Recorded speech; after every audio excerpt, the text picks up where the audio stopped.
আসসালামু আলাইকুম, সবাই কেমন আছেন? এই হলো আমার চাষকৃত অজানা হাইব্রিড ঘাস। খুব দ্রুত গ্রোথ পাচ্ছে। আপনার লেবার সংকট থাকার কারণে এই জমিতে শুধু সার প্রয়োগ করছি। ঘাস চাষ করার পর থেকে আগাছা পরিষ্কার করিনি, তাতেই মাশাল্লাহ খুব ভালো ফলন। ভিতরে দেখেন প্রচুর আগাছা আছে, কিন্তু ঘাস আমার ঠিকই উচ্চতা লাভ করছে।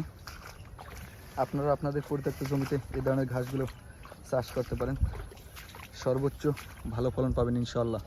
দেখেন, দেখার মতো ঘাস,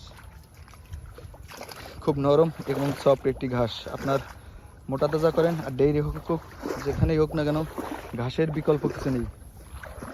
যত ঘাস তত দুধ পাবেন এবং মোটা তাজা করেও লাভবান হতে পারবেন। তাই আপনাদের নিম্ন অঞ্চল যেসব জমিতে পানি জমে থাকে সেসব জমিতে এই ধরনের ঘাসগুলো চাষ করতে পারেন।